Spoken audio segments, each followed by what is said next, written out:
Good morning students. जो next हमारा topic है एड्रिनल ग्लैंड के अंदर, जो हम उसकी बीमारियां पढ़ रहे थे, क्या है नेक्स्ट टॉपिक? एडिसोनियम क्राइसिस। क्या हो गया?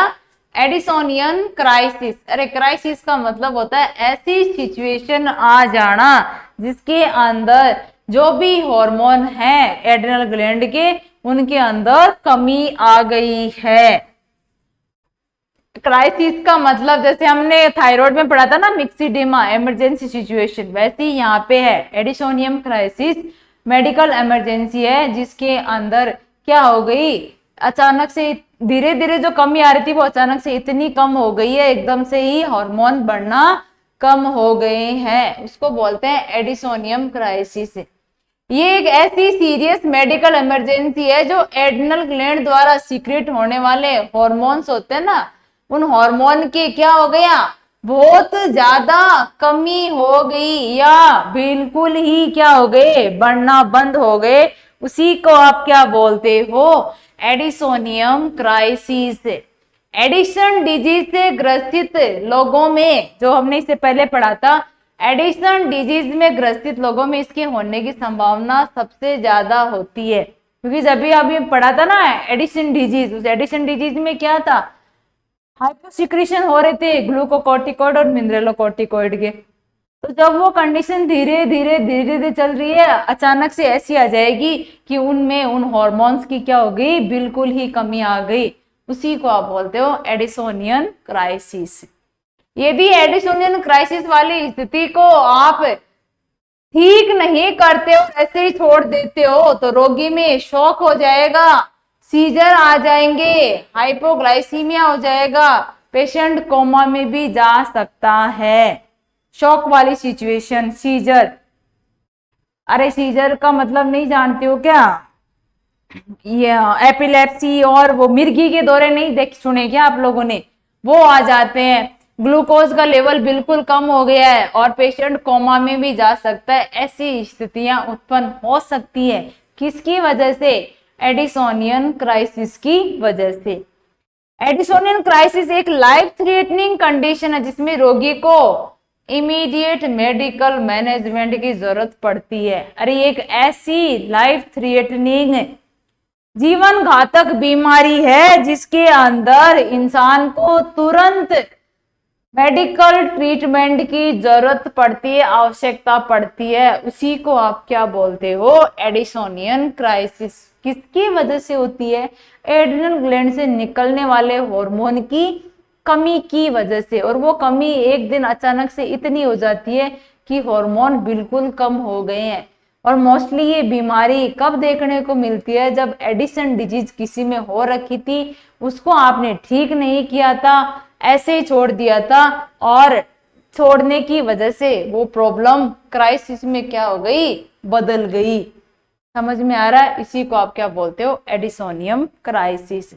अगर यहाँ हम इसके लक्षणों की बात करें या जोखिम कारक पढ़े, तो जोखिम कारक कौन कौन से हो सकते हैं इसके?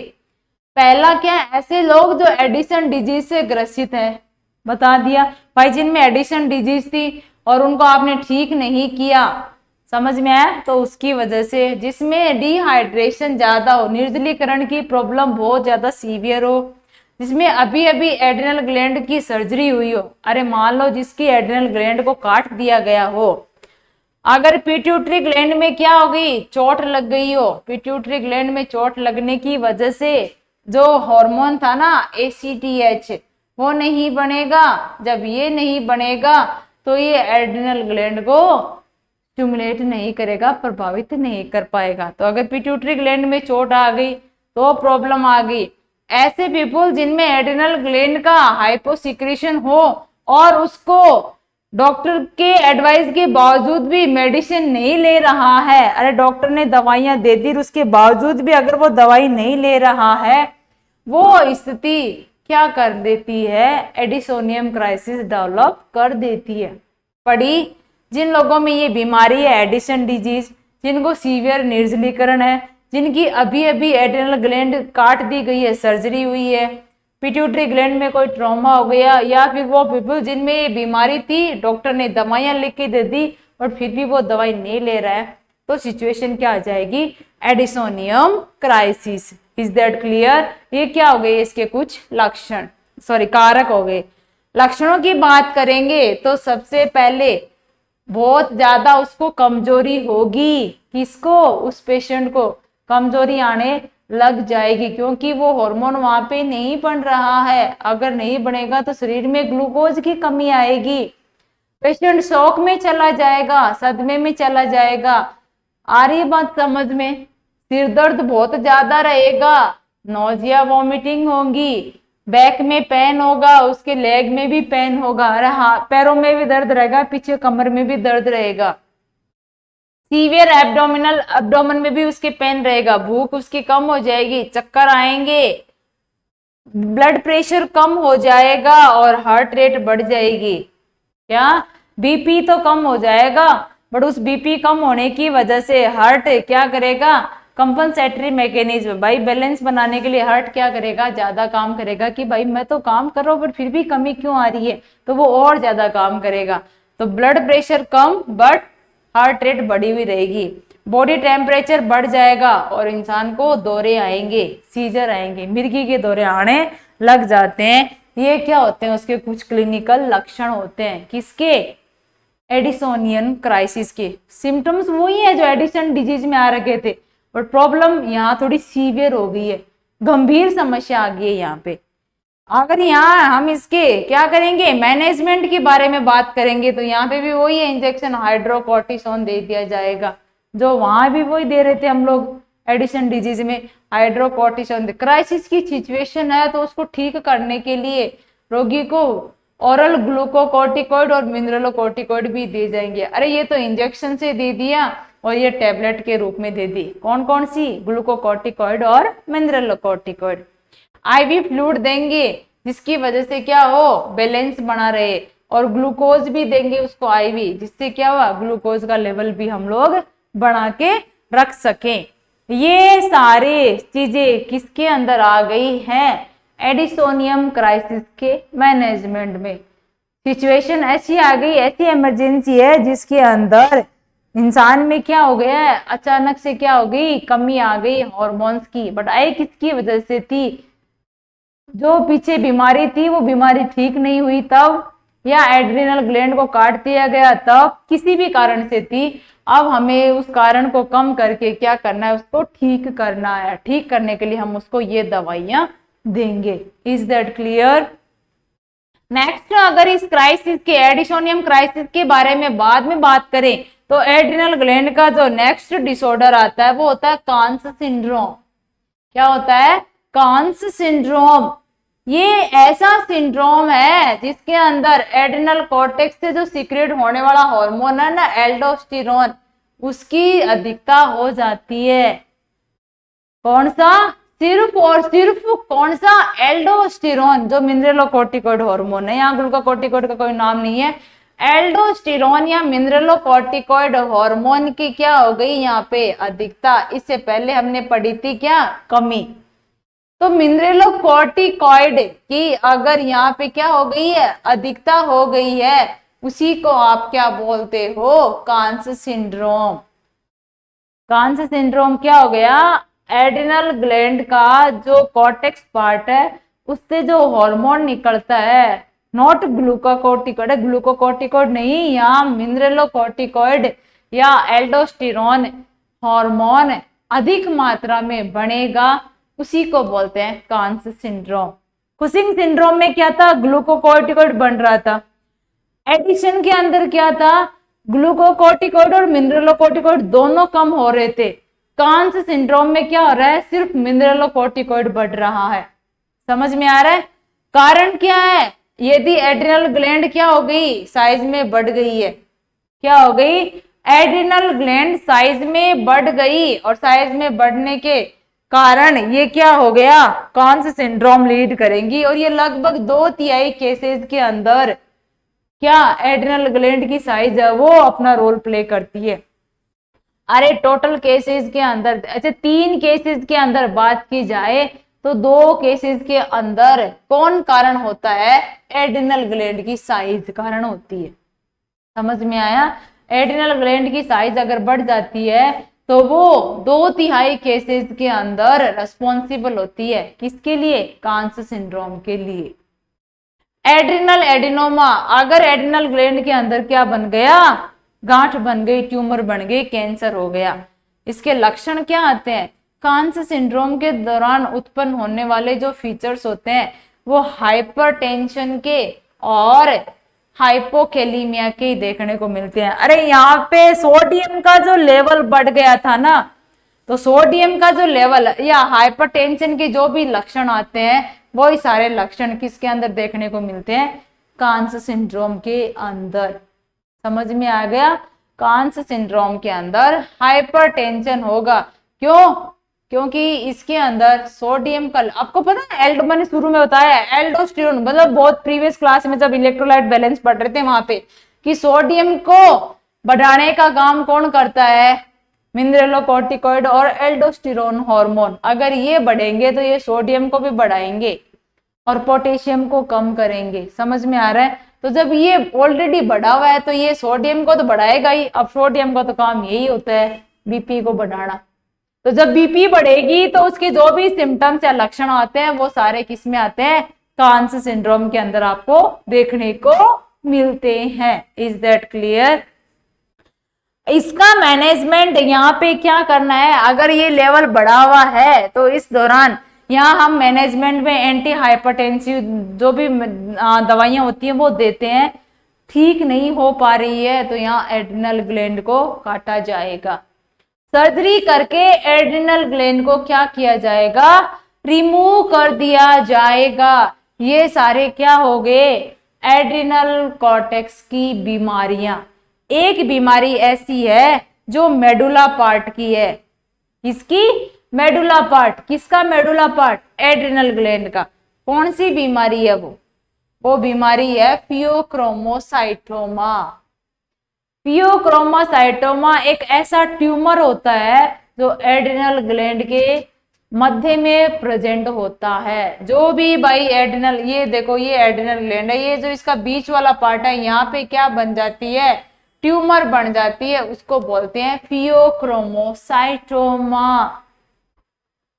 क्या होता है? ये एड्रिनल मेडुला में पाए जाने वाला ट्यूमर है, गांठ है, जो कैटेकोलेमाइंस, यहाँ कैटेकोलेमाइंस का मतलब होता है दो हार्मोन है, एपिनेफ्रिन और नॉन एपिनेफ्रिन, इन दोनों को एक साथ ये बोला जाता है। समझ में आया? अगर यहाँ पे बात करूं, ये हो गया नॉर एपिनेफ्रिन और ये हो गया एपिनेफ्रिन। अगर इन दोनों को आप एक साथ बोलोगे तो वो क्या बोलोगे? कैटेकोलेमाइन। समझ में आ रहा है? तो एड्रिनल मेडुला में ऐसा ट्यूमर जो कैटेकोलेमाइन कौन कौन से एपिनेफ्रिन और नॉर एपिनेफ्रिन को क्या करेगा? अधिक मात्रा के अंदर क्या करवाएगा? सीक्रेट करवाएगा। इसी को बोलते हैं फियोक्रोमोसाइटोमा। समझ में आ रहा है? अरे पीछे की जितनी भी 4 बीमारियां पढ़ी थी, Cushing syndrome, Addison disease, Addisonian crisis, और कौन सी थी थोड़ी देर पहले पढ़ी थी ना हमने, ये हाइपर सिक्रेशन हो गया था, कांस सिंड्रोम। ये 4 बीमारियां तो किसकी थी? एड्रिनल ग्लैंड की थी, बट बाहरी पार्ट की थी। अब अंदर वाला जो पार्ट है मेडुला, उसकी एक बीमारी है फियोक्रोमोसाइटोमा, और उसमें भी क्या बन गया? ट्यूमर बन गया है।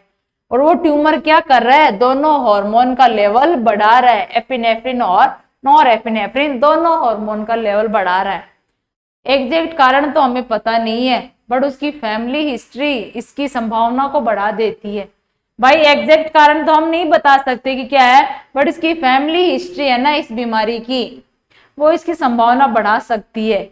लक्षण क्या आएंगे? बहुत ज्यादा हाइपरटेंशन, ब्लड प्रेशर बहुत ज्यादा बढ़ जाएगा, हेडेक रहेगा, पाल्पिटेशन हो जाएगा, धड़कनें इतनी तेज हो जाएंगी, नोजिया वॉमिटिंग रहेगा, टेकिकार्डिया हो जाएगा। ये सारे क्या होंगे? इसके लक्षण देखने को मिलते हैं। किसके? फियोक्रोमोसाइटोमा के। और ये लक्षण आपको कांस सिंड्रोम में भी ये देखने को मिलेंगे, क्योंकि वहां पे भी क्या हो रहा था? हाइपरटेंशन हो रहा था। तो उस हाइपरटेंशन में भी यही सारे आते हैं भाई, हाइपरटेंशन, ब्लड प्रेशर बढ़ जाना, हेडेक हो जाना, नोजिया वॉमिटिंग, टेकिकार्डिया, ये सारे लक्षण उसमें भी देखने को मिलेंगे और इस फियोक्रोमोसाइटोमा में भी देखने को मिलेंगे। Is that clear? हमें इसका मैनेजमेंट करना है और मैनेजमेंट में हम लोग क्या करते हैं, एल्डोस्टेरॉन एंटागोनिस्ट दवाई देंगे, पोटेशियम स्पेरिंग डाययूरेटिक्स देंगे, पोटेशियम सप्लीमेंटेशन देंगे और एंटी हाइपरटेंसिव ड्रग देंगे। ये सारी दवाइयां हम इसमें भी देते हैं, फियोक्रोमोसाइटोमा में भी और कांस सिंड्रोम में भी देते हैं, दोनों में देते हैं। समझ में आ रहा है? दोनों के अंदर ही हम लोग क्या करते हैं, ये मेडिकल मैनेजमेंट दिया जाता है। समझ में आया आप लोगों को? क्या किया जाता है, दोनों के अंदर ही ये मेडिकल मैनेजमेंट किया जाएगा। कौन कौन सी में, कांस सिंड्रोम के अंदर और फियोक्रोमोसाइटोमा के अंदर। अब अगर यहाँ पे बात करें, इतना सब कुछ हो गया, इन इतने सब कुछ होने के बावजूद हमें क्या करना है, प्रॉब्लम देखनी है कि भाई सारी जो कांस सिंड्रोम वगैरह हुआ था, फियोक्रोमोसाइटोमा हो गया, तो इस फियोक्रोमोसाइटोमा की हम सर्जरी करते हैं। भाई गांठ बन गई है, दवाई से ठीक नहीं हुआ है, तो सर्जरी क्या करनी पड़ेगी, एड्रिनलेक्टोमी। समझ में आ रहा है? क्या, एड्रिनलेक्टोमी। एड्रिनल ग्लैंड को क्या किया जाएगा, रिमूव किया जाएगा सर्जरी के द्वारा। समझ में आ रहा है? सर्जरी के द्वारा हम लोग क्या करेंगे, एड्रिनल ग्लैंड को रिमूव करेंगे, जिसकी वजह से जो ट्यूमर बना, ट्यूमर निकालना जरूरी है, गांठ बन गई तो भाई गांठ तो आगे जाकर फैल सकती है, तो हमारे पास ऑप्शन क्या है, एड्रिनल ग्लैंड को वहां से निकाल देना। समझ में आया? ये हमने क्या पढ़ी थी, 3 बीमारियां पढ़ ली। कौन सी किस किस की बीमारी पढ़ी थी हमने, एडिसोनियम क्राइसिस पढ़ लिया है, फियोक्रोमोसाइटोमा पढ़ लिया है, कुशिंग सिंड्रोम पढ़ लिया है, कांस सिंड्रोम पढ़ लिए हैं। ये सारी चीजें, एडिसोनियम क्राइसिस किसकी बीमारी है, एड्रिनल कॉर्टेक्स की। क्या होगा इसके अंदर, जो हार्मोन थे एड्रिनल कॉर्टेक्स के, ग्लूकोकॉर्टिकॉइड वगैरह, इनकी क्या हो गई, अचानक से बहुत कमी आ गई। समझ में आ रहा है? कमी आई तो पेशेंट शॉक और सदमे में भी जा सकता है, उसमें सीजर आते हैं, कोमा में चला जाता है, क्योंकि ये एक मेडिकल इमरजेंसी है। समझ में आया? और उसको तुरंत इलाज की जरूरत है। नेक्स्ट पढ़ा था कांस सिंड्रोम। कांस सिंड्रोम में क्या होता है, एड्रिनल कॉर्टेक्स का जो हार्मोन होता है एल्डोस्टेरॉन या मिनरलोकॉर्टिकॉइड, उसका अकेले का ही लेवल बढ़ जाता है। अब वो अकेला लेवल बढ़ाएगा तो वो क्या करवाएगा, हाइपरटेंशन करवाएगा। हाइपरटेंशन के जो भी लक्षण आते हैं, हेडेक वेडेक जितने भी सारे हैं, वो इसके अंदर आपको देखने को मिल जाएंगे। लास्ट वन क्या था आपका, फियोक्रोमोसाइटोमा। ये एक ऐसा ट्यूमर है जो किसका पार्ट, किसके अंदर हो जाता है, एड्रिनल ग्लैंड के जो मध्य पाए जाने वाला पार्ट है, मेडुला पार्ट, उसके अंदर हो जाता है। और वो गांठ बनेगी तो जो 2 हार्मोन होते हैं मेडुला के, एपिनेफ्रिन और नॉरएपिनेफ्रिन, वो दोनों हार्मोन वहां पे क्या होंगे, ज्यादा बढ़ने लग जाएंगे, और ज्यादा बढ़ेंगे तो कंडीशन क्या कहलाएगी, फियोक्रोमोसाइटोमा। और हाइपरटेंशन, पाल्पिटेशन, टेकीकार्डिया, ये सारे उसके लक्षण आ जाएंगे। और हम लास्ट में मेडिकल मैनेजमेंट देख के क्या कर देंगे, सर्जरी कर देंगे। अगर यहाँ पे मैं बात करूं दोनों हार्मोन्स की, आप एक बार देख लेना किनके बारे में। अगर यहाँ मैं कंडीशन देखूं किसकी, भाई था आपने एड्रिनल ग्लैंड की, तो 2 पार्ट होते हैं, एक होता है एड्रिनल कॉर्टेक्स, कौन सा, एड्रिनल कॉर्टेक्स, और एक होता है एड्रिनल मेडुला। ये जो 2 पार्ट है एड्रिनल ग्लैंड के हैं, इन दोनों से अलग अलग हार्मोन निकलते हैं। इससे जो हार्मोन निकलेगा, पहला है ग्लूकोकॉर्टिकॉइड, क्या, ग्लूकोकॉर्टिकॉइड। दूसरा है मिनरेलोकॉर्टिकॉइड, मिनरेलोकॉर्टिकॉइड, और इसको दूसरा नाम क्या बोलते हो आप लोग, एल्डोस्टेरॉन। और तीसरा जो इससे हार्मोन निकलेगा वो होगा एंड्रोजन, और इसमें क्या आते हैं, सेक्स हार्मोन आते हैं। ये 3 हार्मोन किसके द्वारा निकलते हैं, एड्रिनल कॉर्टेक्स से। अब बात करें एड्रिनल मेडुला की, इससे 2 हार्मोन निकलते हैं, पहला है एपिनेफ्रिन, क्या, एपिनेफ्रिन, दूसरा है नॉरएपिनेफ्रिन, और इनको एक दूसरा और नाम देते हैं हम लोग क्या यहाँ पे होता है एड्रिनलिन और ये हो गया नॉर एड्रिनलिन। ये दोनों के अलग अलग नाम हो गए। अब अगर इनको एक साथ बोलोगे तो आप क्या बोलोगे? कैटाकोलेमाइन। क्या? कैटाकोलेमाइन। ये इन दोनों हार्मोन का एक साथ बोला जाने वाला नाम है। अगर आप बोल दो कि कैटाकोलेमाइन का सीक्रेशन ज्यादा हो रहा है तो समझ आना एपिनेफ्रिन और नॉर एपिनेफ्रिन दोनों हार्मोन ज्यादा बन रही हैं। समझ में आ रहा है? ये इन दोनों को आप एक साथ बोलते हो, दोनों ग्लैंड से निकलने वाले ये हार्मोन होते हैं। यहाँ पे ग्लूकोकॉर्टिकॉइड की अधिकता पड़ी थी, किसकी? Cushing syndrome. भाई हमने यही पढ़ा था, क्या हुआ था? ग्लूकोकॉर्टिकॉइड की जब अधिकता हुई थी, उस अधिकता के अंदर हमने पढ़ा था क्या? Cushing syndrome. यही पढ़ा था, कुशिंग सिंड्रोम पढ़ा था हमने ग्लूकोकॉर्टिकॉइड की अधिकता से।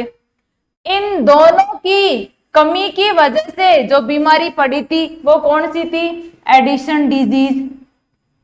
पड़ी थी कि नहीं पड़ी थी? एडिशन डिजीज कमी की वजह से और ये अधिकता की वजह से। ध्यान से देखना, शॉर्ट में बता रही हूँ सारी चीजें। अधिकता की वजह से, किसकी अधिकता? Glucocorticoid, Cushing syndrome. ग्लूकोकॉर्टिकॉइड और मिनरलोकॉर्टिकॉइड की कमी की वजह से एडिशन डिजीज।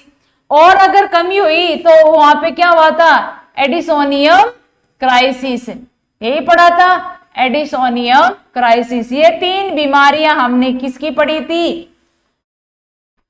ग्लूकोकॉर्टिकॉइड और मिनरलोकॉर्टिकॉइड हार्मोन की। अब अगर यहाँ पे बात करो अकेले मिनरलोकॉर्टिकॉइड की, जिसको आप बोलते हो क्या? एल्डोस्टेरोन। क्या पढ़ा था हमने? Cons syndrome. पढ़ा था कि नहीं पढ़ा था? ये भी किसकी वजह से थी? अधिकता की वजह से। समझ में आ रहा है? दिख रहा है आप लोगों को? ये भी किसकी वजह से थी? कॉन्स सिंड्रोम अधिकता की वजह से। किसकी अधिकता? मिनरलोकॉर्टिकॉइड और एल्डोस्टेरोन की वजह से। तो यहां तक की तो ये चार बीमारियां तो हमने पढ़ी कॉर्टेक्स भाग की। अब हम बात करते हैं एड्रिनल मेडुला की। तो इसमें क्या बन गया था? ट्यूमर बन गई थी, गांठ बन गई थी, और उस गांठ को आपने क्या बोल दिया? फियोक्रोमोसाइटोमा। फियोक्रोमोसाइटोमा। और इसमें क्या होता है? इन दोनों हार्मोन एपिनेफ्रिन और नॉर एपिनेफ्रिन दोनों का लेवल क्या हो जाता है? बढ़ जाता है। ये सारी चीज किसके अंदर डिस्कस की थी हमने? फियोक्रोमोसाइटोमा, एड्रिनल कॉर्टेक्स और एड्रिनल मेडुला पार्ट के अंदर। सारी चीजें समझ में आई? ग्लूकोकॉर्टिकॉइड, क्या? ग्लूकोकॉर्टिकॉइड की अधिकता से क्या बना? Cushing syndrome. अकेले ग्लूकोकॉर्टिकॉइड की अधिकता से क्या बना? Cushing syndrome. ग्लूकोकॉर्टिकॉइड और मिनरलोकॉर्टिकॉइड की कमी से बना एडिशन डिजीज, और इससे बन गया एडिसोनियम क्राइसिस। समझ में आया? अकेले मिनरलोकॉर्टिकॉइड से क्या बना? कांस सिंड्रोम। समझ में आया आप लोगों को? और एड्रिनल मेडुला के अंदर जो बीमारी हुई वो क्या थी? फियोक्रोमोसाइटोमा, जिसमें दोनों हार्मोन एक साथ ही क्या हो गए? बढ़ने लग गए। ये क्या हो गया? एड्रिनल ग्लैंड के जितने भी जो पार्ट थे भाई, ग्लैंड्स थे, हार्मोन्स थे, और उन हार्मोन्स की कमी और अधिकता के बारे में हमने पढ़ लिया। Is that clear? समझ में आया होगा इतना? आई थिंक आज की क्लास आपको अभी समझ में आई होगी। बाकी की क्लास, बाकी सिस्टम हम नेक्स्ट क्लास के अंदर डिस्कस करेंगे। तब तक के लिए thank you all of you.